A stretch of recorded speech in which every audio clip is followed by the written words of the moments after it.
Welcome back to Nailing the Apex. Let's get right into part 2 of our team predictions and breakdowns with Adam Wylde, Nelson Valkenburg, and myself. Next one we're going to talk about is Williams. This is a team that, if you remember last year and the year before, have had some issues showing up on time. This is one of those things that has unfortunately followed Williams around, not having enough chassis, not having the parts ready. I mean, you could all the way back to when the Williams family still owned the team, they were having these issues. And from what I have heard, gentlemen, that has been an issue again this year. Can we talk about the state of Williams racing? I thought this was their year to step back into contention or at least start to fight for podiums again. I guess I'm wrong. Well, you can talk the talk, but you also have to walk the walk. And now they're in trouble because for years they've been talking about this regulation set about 26, and now they're in problems. They're late, Tim. Yeah, I would say for Williams not only having like an overweight car, which they do, you're coming to the track, overweight. The car didn't look spectacular during testing. I didn't really see anything from it that really made me stand up and take notice of them. I think also when you're taking last season and which was a really good season for Williams, but you're not developing the car anymore because you're saying that 26 is the year, 26 regulation is the year, that's going to be our year, and da da da da da. And then all of a sudden you show up and you've got an overweight car, you missed the shakedown, and thing just didn't really click or gel. And I think for them, one of the saving graces is going to be the Mercedes power unit. That's what's going to help them the most, I feel. I remember speaking with James Valls about this not too long ago, but the infrastructure in the factory itself, still working on that CapEx, still trying to get new equipment in, old equipment out. That is still something that's ongoing and will be for a while for Williams. But I wasn't overly impressed from testing, but again, I think another part of their saving grace, Nelson, is their two drivers. Yes, definitely. But the car looks super overweight. The car looks unresponsive to setup changes, from what we've heard. Mm-hmm. And it's an embarrassment because they put everything on this year. And if you really talk a big game, you really say, I don't care about 23, 4, 5.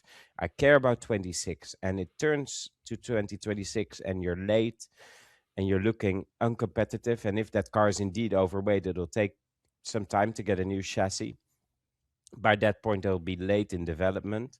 So there's a snowball effect here. And how do you get back from that after everything the team showed last year and what they spoke about? It's just painful. And yes, the drivers are a huge asset, but they can, differently to Cadillac, be quite a liability because they are in their prime. Mm-hmm. They need to make big steps ahead to start winning more races in the terms of Carlos Sainz and actually getting to win races for Alex Albon, who feels he's due. So I think keeping that team on an even keel will be quite difficult. So, oftentimes in sports, and I think particularly in Formula One, the question is always, who do we blame? My concern is that it falls at the feet of one of the most popular guests we've ever had, which is James Valls, who seems like a great guy, has done a lot of modernizing. Is James Valls wearing this right now? He is. He's not shying away from the interviews. He's definitely just owning it. But the problem for him is he has investors to answer to. Mm-hmm. And he probably gave them the same outlook on 26 that he gave us. And in this respect, it's also not a great situation to be in. And he looked a little harried, I think, and like under pressure when we saw him in Bahrain. This is not how he envisaged 2026. I think he was on board with your analysis, Adam, that they might be fighting for the odd podium here and there on merit. And right now they're far off, but this team has a lot of good people. The work James Valls has done has been necessary and good, but they need more of it. Tim, what do you think? Yeah, more of it and sooner. I don't know what Doralton Capital's look on this entire project, feels for them. I know if you're James Vowles, you've worked hard to try and get a car to the track for 2026. You've been open as much as you could and been as honest as much as you could to the media. Still unclear as to why they really missed that shakedown. Were they having trouble with crash testing? Like, they did say that they passed all of those things, but did they pass the front impact tests? Like, these are things that are still sort of unclear. I think for James, though, if anyone can turn this thing around, get some motivation going, and really get this team sort of firing on all cylinders, so to speak, it's definitely James. Like, the guy has a ton of knowledge, a lot of talent. He is a good leader. But yeah, I think he's definitely feeling the pressure. There's no question about it as they head to Australia. Nelson mentioned the drivers, Carlos Sainz and Alex Albon. And I think, what strategies do you employ to keep them hopeful, engaged? And obviously, it's also on them to do that. But, let's not pretend that there's not ego and ambition at work here with these two drivers, as there should be. There's a lot of talent there. How do you keep them focused on the same goal and the team rowing in this direction, while maybe for the first 6 to 10 races, you're sorting out all the issues you didn't sort out in the offseason? Well, you need to be able to show them that it will only take 6 to 10 races and that they'll be in the mix later on. Just get through this period. But the problem is you don't know that.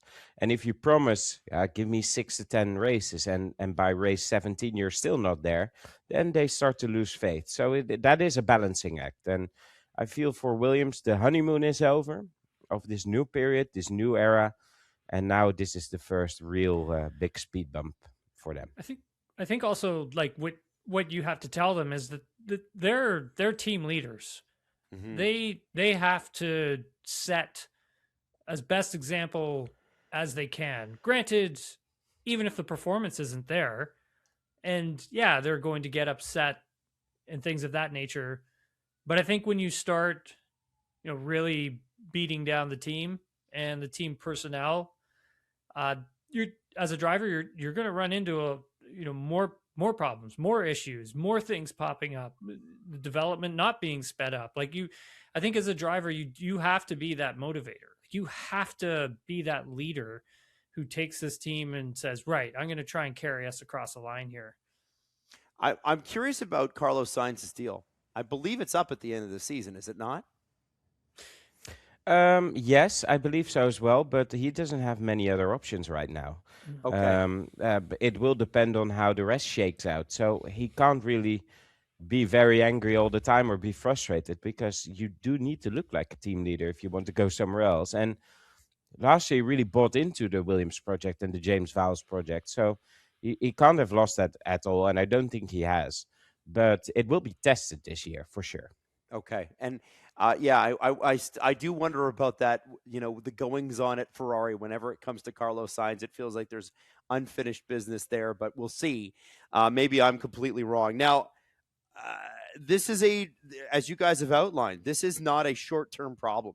This is going to create a snowball effect, kind of like with some other teams, that just is not going to be easily remedied unless they pull a rabbit out of a hat. Lord knows they've done it before. Where do you have Williams finishing in the constructors' standings by the end of this season? I've got them 8th. 8th place. Okay. All right. I've got him 9th. You got him 9th. Okay. So we'll make sure to send this clip to James Vowles, and he can use that as something on his wall for motivation.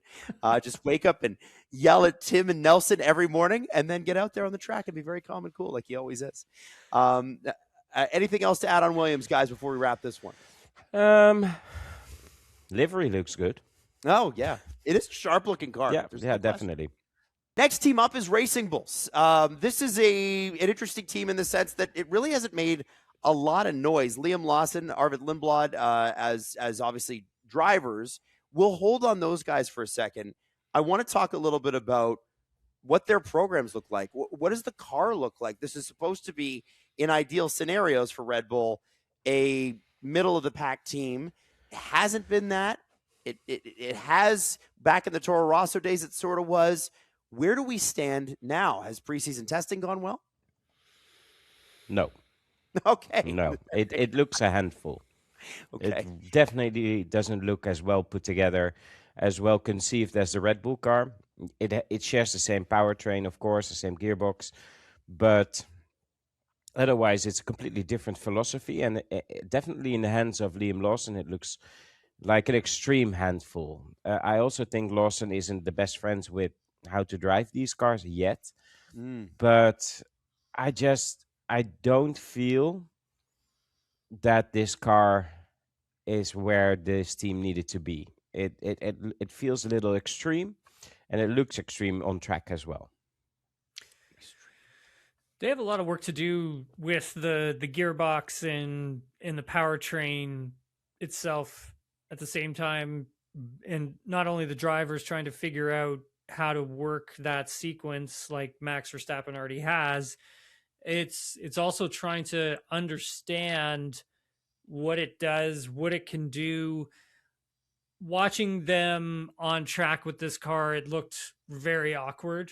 There is no question about that. Alan Permain, I feel, though, has got a handle on what the key issues are for them and what they're going to need to do to be competitive at some point this season. Granted, they may not start in Australia that well, but I still believe that this is a car that, with the right people behind the scenes, and Alan Permain being one of them, can help get it to a level where they may be able to score some points at some races. This isn't going to be a car that's going to be competitive at every single track we go to. There are going to be tracks where, for this particular car, that will be competitive at, and there will be some where they just won't.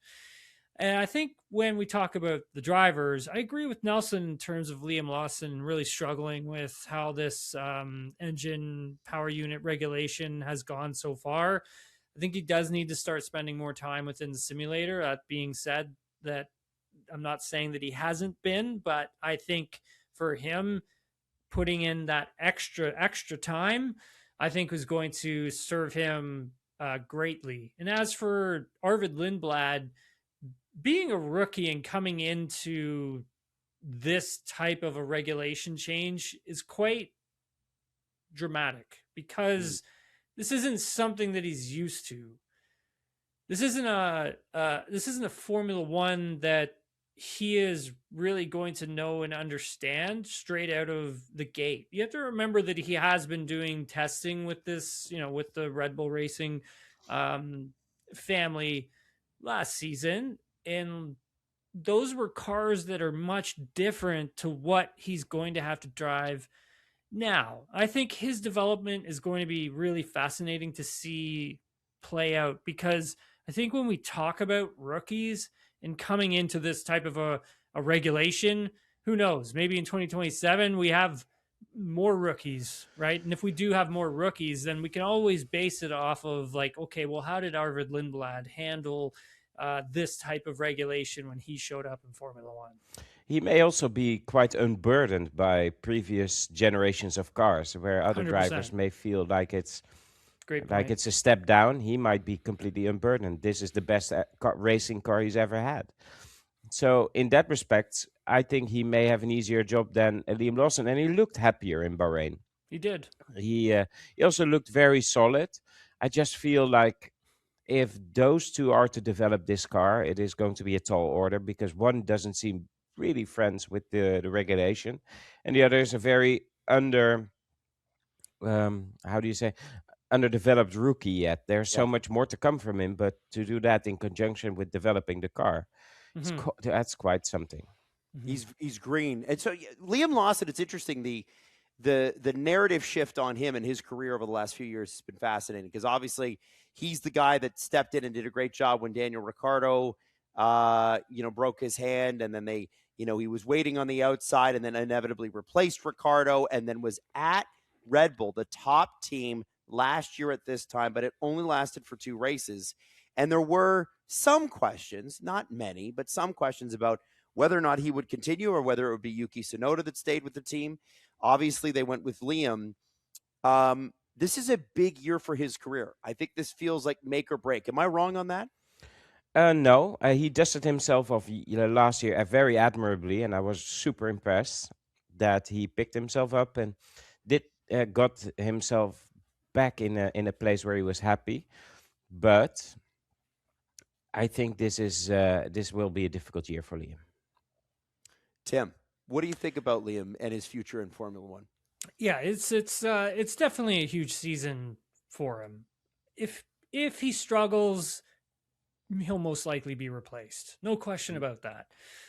Can he learn fast enough and get to grips with this regulation? That's why I said it's so important that you really over prepare in the simulator.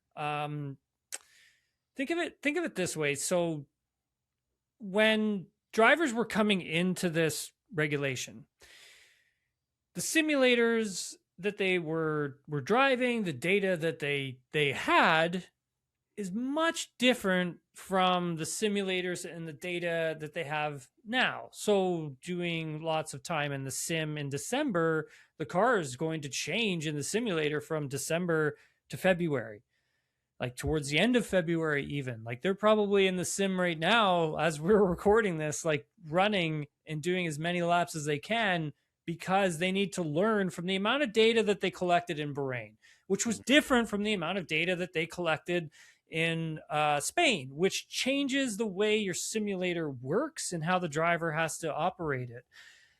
Engineering on the back of all of this is going to be super important. And I think if Lawson can get to grips with the engineering side and building out that relationship, not only with his engineer, but also the engineers when it comes to the simulator, I think he's going to have a lot of success this season. But again, that work needs to be put in. Trust me, guys. These, like Nelson knows, these drivers are going to be working hard. If they want to have success this season, you have definitely got to put the time in away from the racetrack. Yeah, and if you put this driver lineup against, let's say, the Williams lineup, that is a weakness for the team. The development rate, the work behind the scenes might be stronger at some teams than at this team. So I don't know. It feels like a step back for the VCARB organization somehow, and I didn't expect it to be like that. That's interesting. Okay, so where do you have them finishing, gentlemen? Tim, we'll start with you. 8th place. Okay. And Nelson, where do you have them? In 9th. Yeah. In 9th. Okay, so right around the same area. That's got to be not what they were hoping for, but maybe they can turn it around mid-season. Thank you, gentlemen, for your input on that one. Let's move on to Haas. This has got to be a really interesting year for them because all of the scuttlebutt around the Ferrari power unit is that it's pretty good. There's been positive news coming out. I'm not sure how much to trust it. There's always a swirl of information that you're not really sure you can trust surrounding Ferrari. But at least with Haas, from what I've heard, they look pretty good at testing. You can trust your eyes, and it looks smooth. The Ferrari power unit looks good enough to get a lot of mileage there. It looks smooth, easy to handle. And the Haas team has done a great job in Bahrain. The amount of laps they racked up was really impressive. And they really didn't go for any glory runs or low fuel laps. They just got through their program. And I can imagine, Tim, as a driver, it's almost like the dream. You get to your program, your run plans, and you know there's so much still left to give, but you can do that in a Grand Prix. Yeah, I think for Haas, it was all about just making sure you're doing the basics really, really well. I mean, Io Komatsu even told me that, like, that was going to be so important for them during the testing. I think when we take a look at this relationship that they're building with Toyota and their relationship that they have with Ferrari, they have a lot of positive network around them, so to speak. The engine package is really strong. They accumulated a ton of mileage, which is super important, capturing as much data as they could.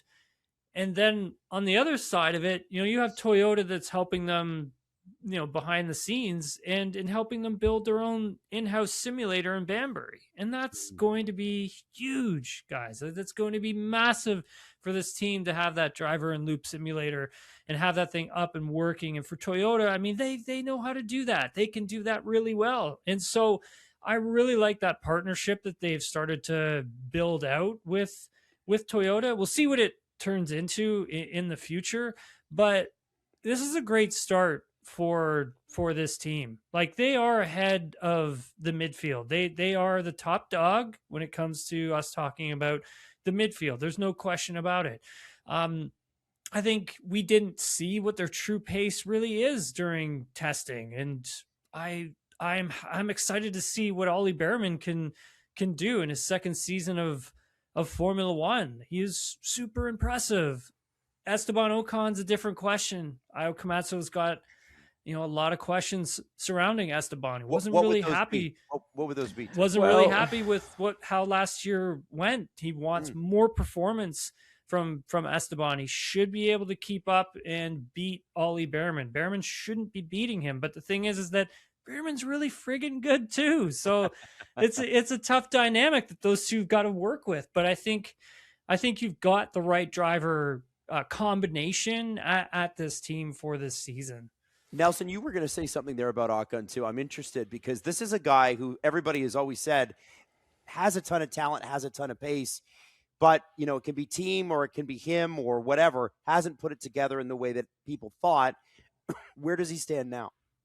So with him, he's in a tricky position. As Tim said, the pressure's piling on from the Haas team, from Komatsu, because he was really outshone last year by Behrman. Behrman was there almost every race. Definitely since the summer break, he really he couldn't keep up. And that shouldn't be the case with a rookie, as Tim said. But he took it quite well. Ocon is known to be quite contentious when things don't go his way, but he took it well. But now he has to turn it around. He has to be there. And spoke a little bit about some changes they made to setups last year at the end of the season, and that by Abu Dhabi he was on par with Behrman. So he's really holding on to that little bit of the sunshine, basically, or a ray of light for him. But how does he adapt to these new cars? Now, circling back to the Haas team, this team knows what it is. They know exactly who they are. They know where they can still gain. They know what is out of reach. They are striking a very interesting partnership, as Tim says, with Toyota. And yes, the driver and loop simulator will be massive for the team because now they're just using the Ferrari one, which isn't completely calibrated to their car. But the ability to develop quicker than they have before will be the other thing that Toyota may bring to the table when they start working from, and they have done last year, from Cologne, from the Toyota base in Europe, to develop and produce parts quicker. That will be a game changer because Haas quite often fades away during a season, and if they don't this year, that's going to be a game changer for them. Let's talk about the effect of Io Komatsu on this team because he's been here a couple of years now. It feels like a team. It felt like a team through its first decade that just had inconsistency issues, right? And obviously he was a part of the team before that, but I'm talking about his team principal. How has the culture changed, the vibe changed, the processing changed? Like, what are you guys seeing when you're in the paddock that is different about Haas now than, before under Gunther Steiner? It's engineering led. Yeah. You took the words right out of my mouth, buddy. I literally was going to say that, but yeah, I mean, you don't, this isn't a shot against, Gunther because he does come on the show every once in a while and we appreciate him doing that, but it's definitely a different approach. And you're leading more from that technical engineering background that Io has. And the fact that he's been within the team since its inception is extremely important, and probably why they're getting the success that they are getting is because of that. He knows where they need to fix things. He knows what the processes need to be changed. He knows which ones need to be done, and he knows where to put people, right? And I think, when we look at team principles now in Formula One, they're changing. These aren't business people who are coming in and being team principals of these teams anymore. They're engineers that are coming in and running these teams now. And that's what you need. That is the direction that Formula One is going in. And I think for Haas making that switch, it was the perfect thing to do for them. Agreed. Okay. So Nelson, Tim, let's talk about the constructor standings. Where do you guys have them? Tim, you sort of alluded to it. You had them as the top dogs of the midfield. So where do you put them? Fifth place, which would be, I think, a tie with their highest finish ever, correct? Yes, but I think it would be a better fifth place than their first time, because I think they'll show some consistency this year we've never seen, for the reasons we just mentioned, and I agree with Tim. Fifth is the way it's going. Okay, wow. We got agreement, finally. I think this might be the first time that the two of you have exactly agreed. Well, thank you so much on that one, and we'll move on to our next team here. And we're getting into sort of the greats of the sport, right? This is where we're talking about potential podiums every single week. And I think the place to start with that is Red Bull. And the reason I say that is they were right in it till the end on the drivers last year with Max Verstappen. But obviously the performance of the car just wasn't enough in the end. There wasn't enough consistency. Where do they stand? They've got a brand new power unit. They've got a brand new driver paired with Max Verstappen. How have they looked after testing? Tim. Well, they're your team, buddy. Yeah. I knew he was going to say that. So I'll go first if you want me to. But... No, it's fine. Verstappen thinks they're not there yet. That's clear. We spoke to him this week as well, as we do on many occasions, and he is very, very cautious. But he's also optimistic, because I think the team surprised themselves and a lot of people in the paddock to come out swinging the way they did. The engine looks fairly reliable, looks strong enough, it looks pliable enough on track. They really know how to implement the power. They may have been sandbagging a little. Jury's out on that. But it looked maybe not the total package compared to all the other competitors. But the building blocks are there. If this team can hit the ground running, whether it starts in third or fifth or seventh on the grid, it doesn't really matter. But if they can hit the ground running and work through the development phase of this regulation set, it's going to change so much over the next few weeks and months. Then I believe come the mid part of the season, they will definitely be in contention all the time. It may be occasionally in the beginning, but all the time come the second part of the season. That's where I think they're at. They're not there yet, but they look good. Hanging around the Red Bull Ford powertrains announcement that Nelson and I went to in Detroit back in January, you kind of got the lay of the land of just how much Ford had actually put into working with this team. And surprisingly, it was a lot more than I think a lot of us thought. If you go back to last year, it really sounded like the alarm bells were going off, that this was not going to be a great marriage, and this Red Bull powertrain engine was probably going to be really bad to start this season.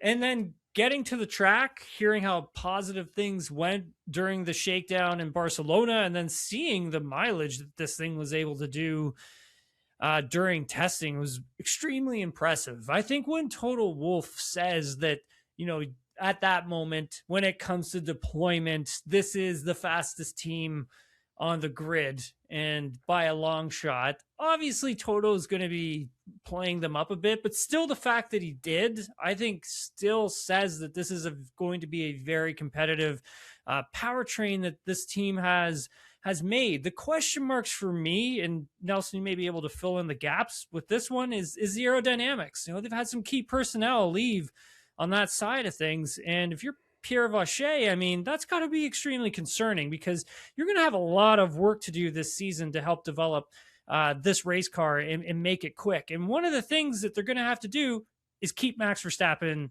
happy.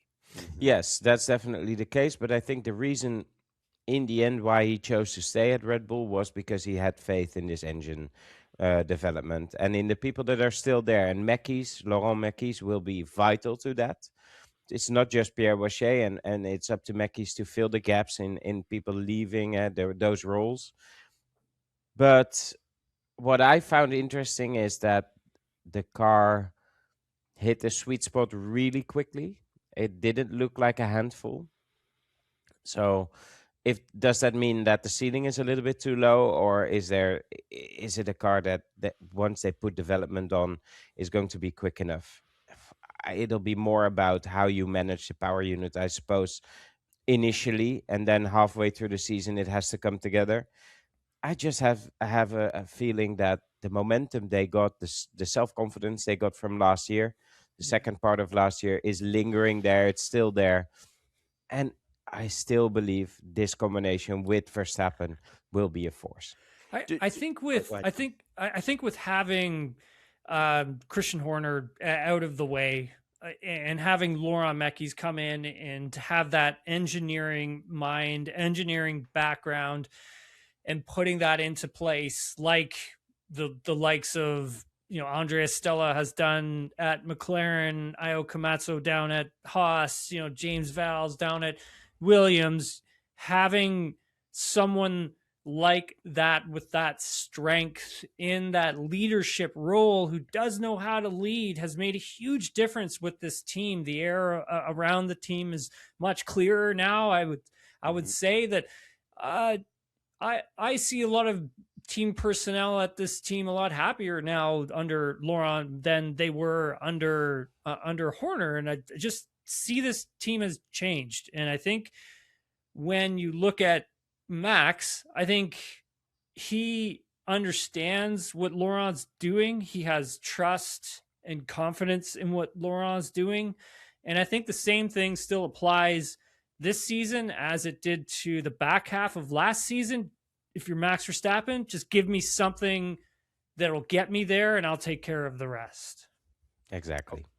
Now, Max Verstappen has not been an easy guy to race alongside of, and he's got a sophomore in Isaac Hadjar coming in, and he had such a brilliant rookie campaign. They've obviously put him up in the big car for the regulation change. I'm curious about what your expectations with him are, and how do you keep a guy like that focused on his own race and not worried about the multi-time world champion, probably best driver ever? At least he's in the conversation right next to him in the garage, guys. He hasn't had the mileage for us to make a determination there. He's had, if there were issues with the car, it was on Hadjar's days in the car in Bahrain. I think the jury will be out, and it will be out for a long time, because there's so much to get your head around with these cars that if he doesn't match up to Verstappen, is it because Verstappen is so quick, or is it because he hasn't matched with the car yet? It will be quite a season of self-discovery for Isaac Hadjar, that's for sure. Yeah, Nelson's right. I think we didn't get to see enough of him in that car out on track. I mean, I know I didn't, even when I was trackside. It just not enough to see what he can actually do. We do know that second seat at Red Bull Racing is extremely, extremely challenging for anyone new who's entering into it. And I always, say this when, a driver is going into a team that has a great driver like a Max Verstappen. And I kind of equate it to when I started racing in Champ Car Atlantics, and my teammate Nelson knows him as Charles Wolfsman. he was incredible. He was an incredible driver. And I knew that, like, there's no way I was going to be able to keep up with him, like, my first few races, first few months into this thing, because he was just so good. He was so fast.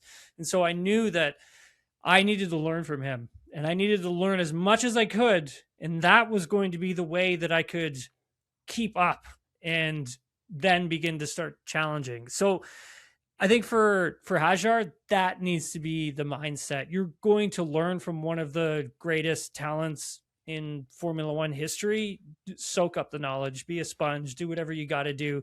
Don't think you're there to just beat Max Verstappen. Think that you're there to learn from Max Verstappen and then just see where it goes. And I think he'll be afforded the time to do so under new management. That is very important to Hajar.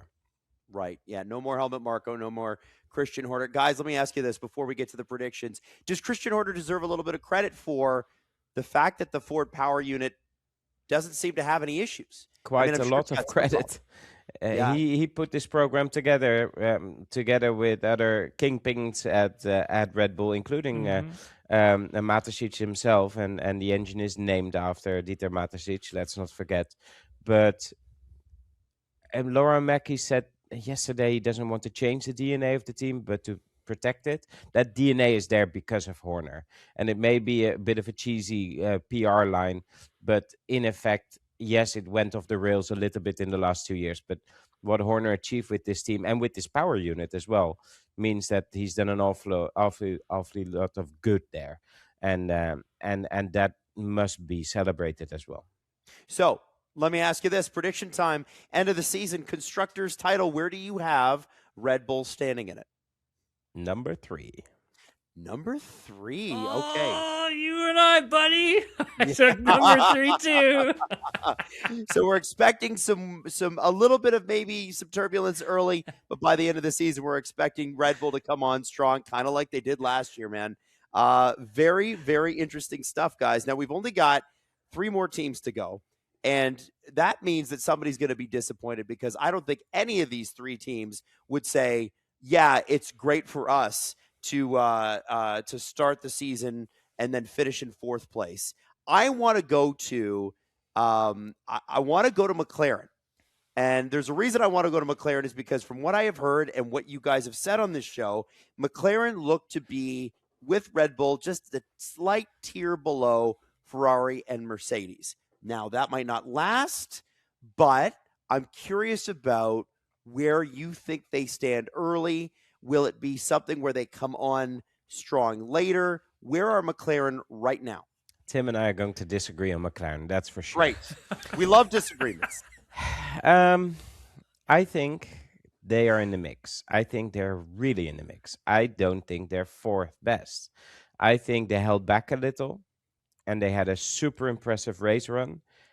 And later on, we learned they didn't have the latest specification of Mercedes engine that they will now have. I also think they have a better gearbox than the Mercedes does.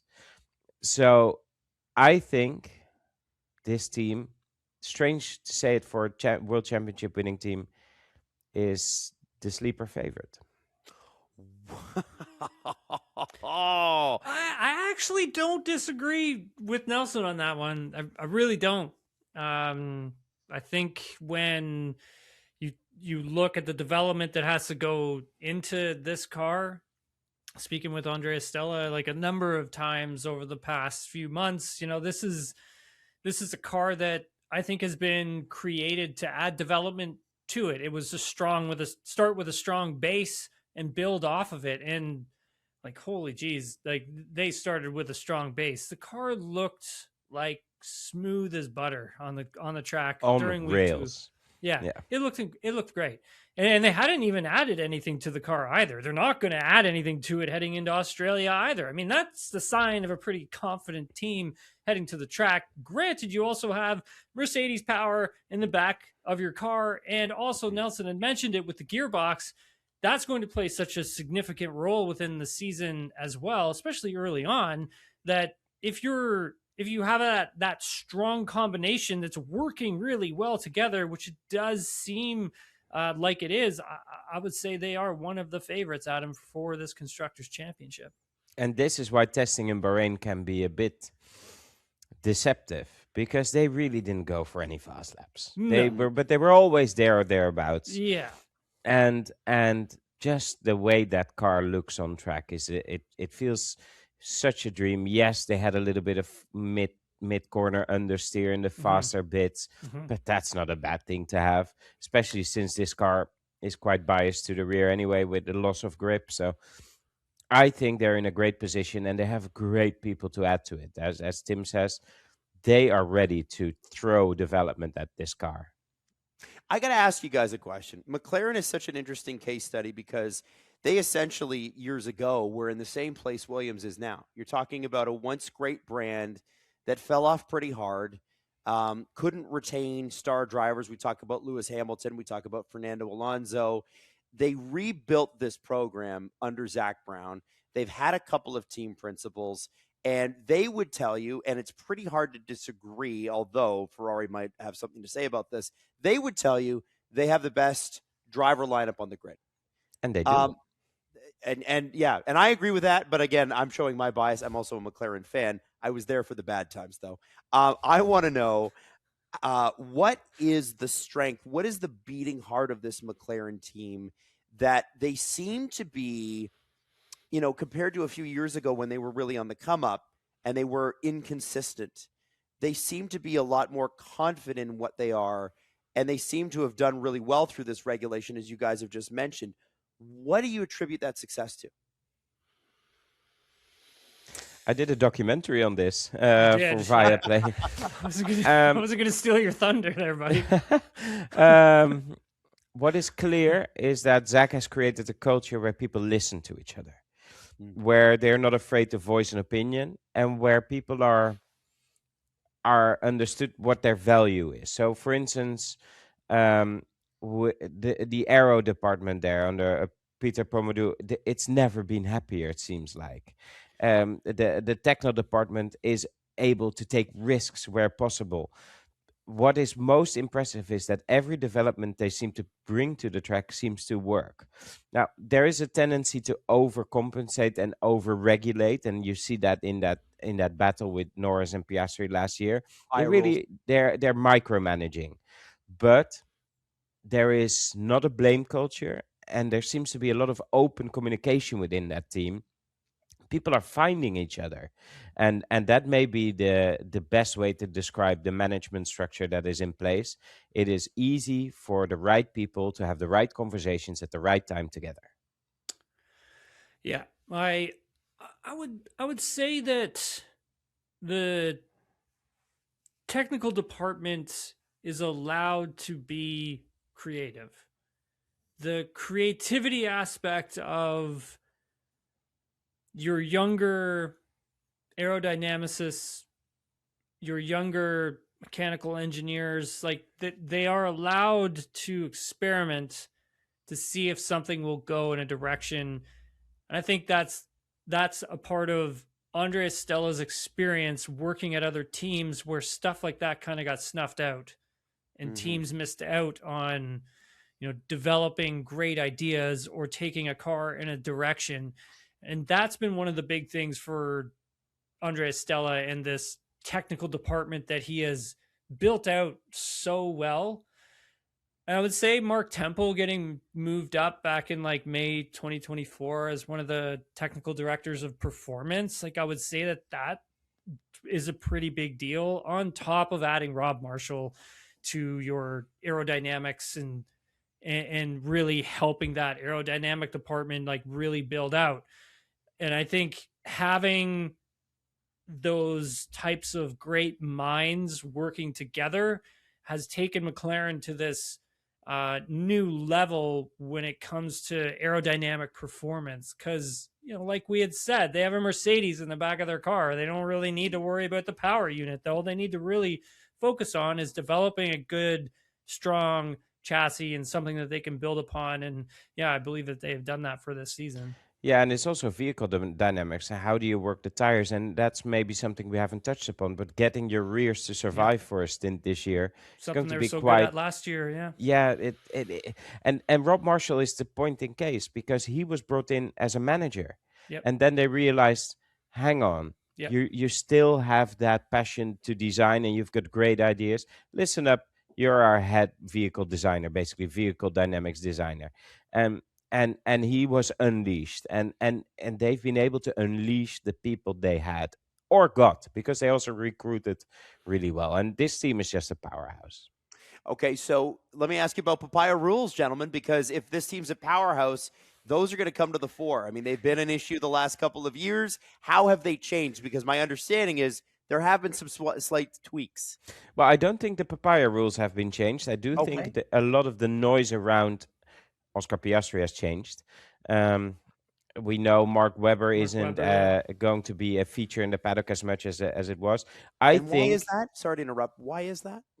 well, I think he was let's say, a staunch defender of Piastri, but within McLaren's philosophy, it may not have worked, and it may not have helped Piastri in the end as well.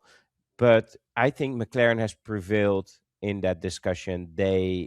What they say goes in terms of driver rules, and I think they regret giving it the moniker papaya rules, because we've gotten a stick to beat them with. That's a In, good way to put it. in the end, every team with drivers of equal capabilities will struggle with this, and McLaren is no different.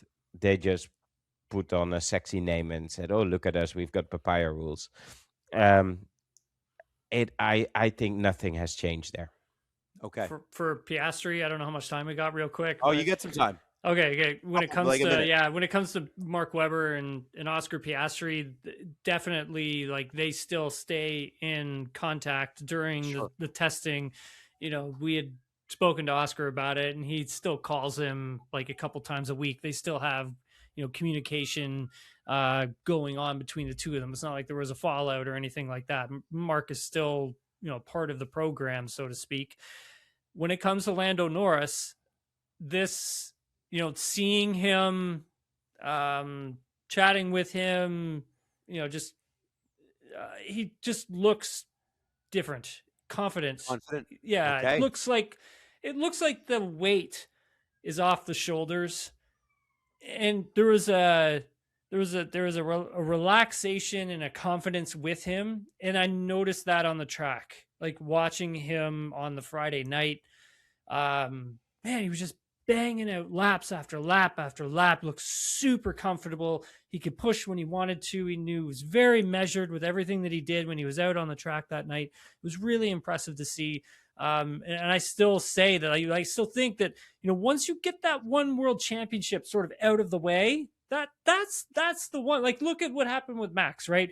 It was a little herky-jerky trying to get that first world championship. There was a lot of mistakes, and there were some things here and there, but once he got it, after that, see you later, right? Yeah. I think the same sort of thing could happen for Lando as well. Just getting that one championship out of the way, and maybe that opens the door, makes things a little more natural for yourself throughout a season. So, where do you have them, guys? Oh, you want me to go first? I got them. Okay. McLaren's going to win the Constructors' World Championship. Same. I got it too. Yep. Wow. We've got a number one from both of you guys. Again, a rare agreement, because you guys have kind of disagreed on a few different things. That actually is perfect, because the two remaining teams are, to me, the two most fascinating teams on the grid. And I want to go to Ferrari first. The reason I want to talk about Ferrari first is because everything's been, we got the Mercedes power unit and all that stuff that we can chat about, blah, blah, blah, blah. But Ferrari had such a underwhelming season compared to what the expectations were. Remember, this is a team that just missed out on the Constructors' Championship a year before by a couple of points.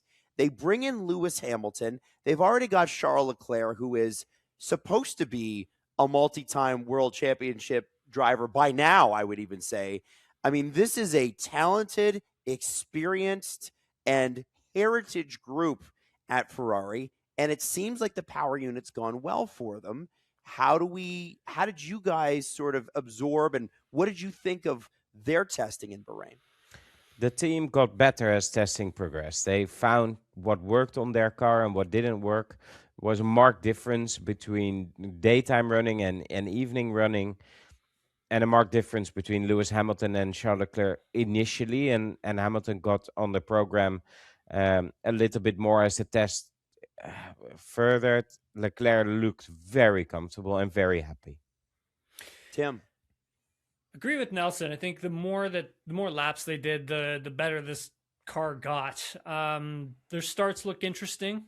I think the smaller turbo for Ferrari that they use, I think that is going to be an interesting narrative for that team for the first few races. Is it the right thing to be doing with this regulation? Was it the wrong thing to be doing with this regulation? Definitely is going to help them off the starts. There's no question about that. Granted, all the other teams were holding back with their starts during testing as well. But for both of these drivers, they enter with two different stories. Mm-hmm. You have, Lewis Hamilton, who really struggled last year, really struggled. I don't think he can have that same level of struggling for 2026. Really I don't think he can endure it. I don't think he can. And on the other side of this is Charles Leclerc, who is an incredible driver. He's one of those drivers that Max actually worries about. And when you have another driver who really worries about someone like Charles Leclerc, granted, Max has respect for Lewis as well. If you don't give this driver a car that they can go and compete and they believe that this team can win a championship, he's gone. There's no way he sticks around. There isn't. That clock is ticking for Charles Leclerc to win races, to win a championship. And so I think for this team, this is a huge year. This is a huge year to try and hold on to both drivers and try and give them something that they can compete and can see a bright future for themselves as well. In different ways, it's make or break. I think that's what you're trying to say. But for Fred Vasseur, it's also make or break. And this project, the fear I have with Ferrari is that they have come out of the block strong with a smooth engine that gives them a lot of miles, a lot of, let's say, possibilities early on. A car that looks light. I must admit, it doesn't feel overweight at all. I think they're definitely on the weight limit or close to it, but admittedly not with the most advanced aerodynamics yet. We know it's got quite a basic version of the front wing, but that means there's a lot of emphasis on development, and that's where I'm afraid with Ferrari. It feels it could be like 22, where they start strong and then get overtaken. And that's the feeling that just creeps up on me. Now, granted, if we look at it this way, if Ferrari has hit a home run here and they come out swinging and they have a competitive car all season long, this is going to be incredible for Formula One. Yeah, it's going to be incredible for Ferrari. And, for Lewis, this could be the year that he could go and win that 8th driver's title, and that is something that would be an incredible story, and it would be great on all respects, right? It would be great for the sport, be great for Formula One, be good for us, and be a great story at the end of the day. So there's two, maybe 3 ways that this thing can shake out and can go, and I think that's what makes the start of this season just so exciting, guys. So let me ask you guys a really unfair question. Are you ready? Blue. Oh, sorry. No, I don't understand why there's blue on the Ferrari car. But no, or not asking you that. I wanna know this.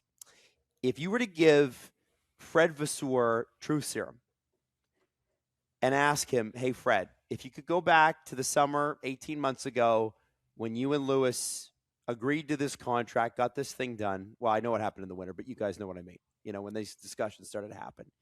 Do you think he would still make the same decision, or do you think in retrospect he's looking back and going, maybe we should have stuck with Carlos? I think he would have made the same decision, because I think this team would not be fundamentally in a better position with Carlos. Yes, he may have been closer to Charles last year. There would have been less noise, etc. But he tried to get Lewis to add something to Ferrari, a level of knowledge of race winning pedigree that the team was missing, or championship winning pedigree, and that gamble may not pay off, but I think he backs that gamble still.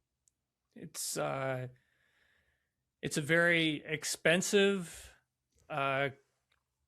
could be calculated roll of the dice, but when you believe that you can get one of the greatest Formula One drivers of all time on your team, you don't think about what the consequences are. You go and get one of the greatest drivers of all time, and you bring them and get their ass into the seat of your race car because they're going to make you better, right? That's just the way it is. Conversely, there is Toto Wolff who didn't want to give him a longer term contract.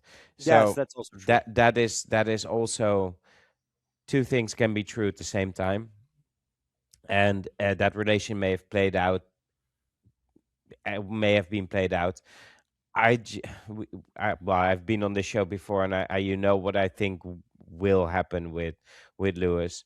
But if they have a car that starts off pretty strong, he might have a different outlook on the season. But ultimately, I think Leclerc is quicker than he is at this point in his life. And is that going to be an issue for the team, guys? Like Lewis has said, his DNA is in this car, which is a pretty confident statement. Is that going to be? I mean, the reality is that age finds everybody. Is that going to be something Lewis would be willing to accept? Well, at some point, every person has to accept that, but not unless you're Fernando Alonso. Booyah! But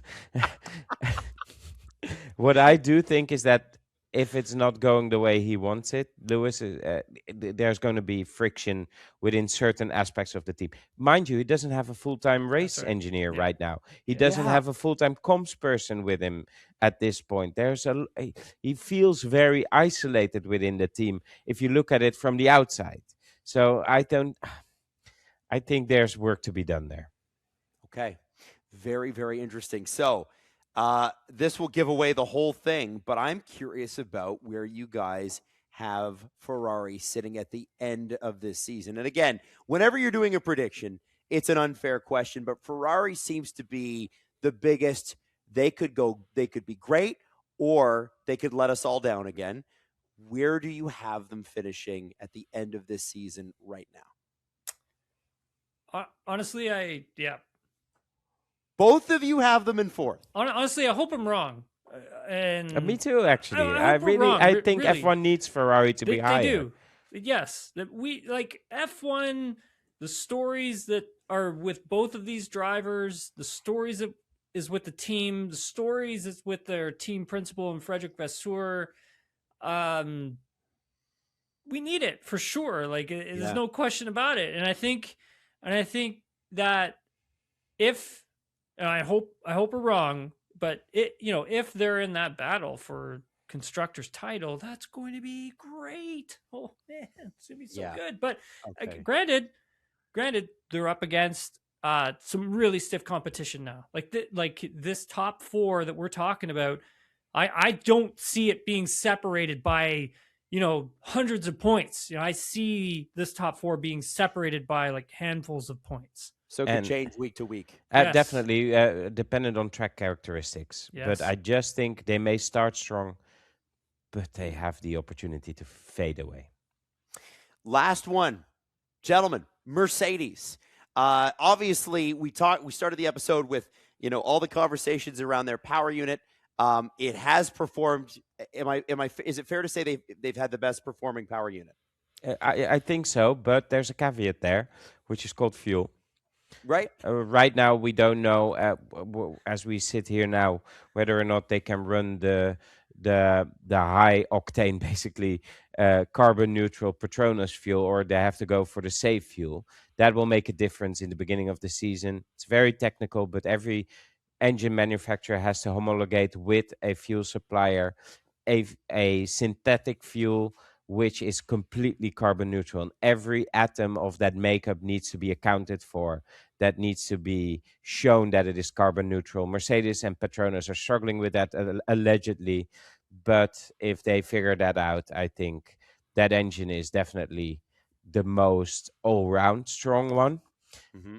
The big question, though, is do they have all-round the best driver lineup? So I want to get to that because obviously George Russell has had instances where he's made key mistakes, where he's been leading races and he's crashed the car, that sort of thing. But he also clearly has the talent to be an extraordinarily consistent driver, which is what we saw last year. He was very consistent. Yeah, he was great last season. That's some of the best stuff I've seen from George Russell. And don't forget that pretty much every formula George has been in, he's won a championship. Mhm. And also he's done the hard bits, right? He spent 3 seasons down at Williams. And like even Williams back in like what was it, 2019? That car looked like Awful. scary to drive. And he still managed to, pull through and deliver as best he could in a car that was absolutely horrible.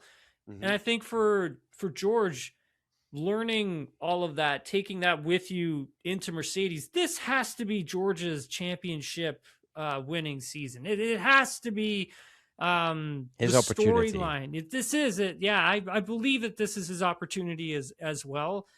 And it's not like he doesn't know how to win championships. Okay, he knows how to win championships and he knows how to win races. You do. I think if you're Toto Wolff, you can feel very confident with having George Russell as your number one driver, and also with Toto's other driver in Kimi Antonelli, who actually looked pretty good during testing. Granted, he's got a lot of work to do. There's no question about that, but I still believe that this driver pipeline that they have built is very strong. I like where Antonelli is. Granted, you need him to sort of be on that same level of the likes of Charles Leclerc, Lewis Hamilton, Max Verstappen, and Oscar Piastri and Lando Norris, and Isa Kajar as well. Do you agree, Nelson, with George Russell? This is his chance. Yes, I do. The big Do you question think he sees is that chance? the big question is, can Mercedes keep up with development rates at McLaren? Mm. And will George have the backup of a second driver? The lineup at McLaren is just very strong. And we do know how difficult it is to be in such a position for the first time. We saw the struggles that Piastri and Norris had last year. But it will come down to just execution at some point, execution of races on George's part, and execution of development by Mercedes. And I think there's very little to choose between Mercedes and McLaren. But I think Tim and I've made the same sort of calculation that the best lineup plus the best technical team, the best functioning technical team. Let's not forget, Mercedes never got on top of last year's regulations. Yeah. For 3-4 years, they struggled with the similar issue. That team still has some proving to do in terms of development and understanding of regulations. So I have them as second, but where they can be second in constructors, it could be George's year in the Drivers' Championship. Right. And speaking of that technical department, I mean, James Allison, this is a big year for him as well. I mean, it wasn't James Allison building the 2022 car, 2023 car. He was coming in for 2024 and helping them to try to turn things around, right? And try to get them working back to where they were when they were winning like world championships, right? Like James Allison had left that program for a while and then he came back and now he's back in charge and this is going to be one of his cars that's going to be out there. And Nelson said it really well. Like, can the James Allison sort of engineering department go up against that of McLaren's?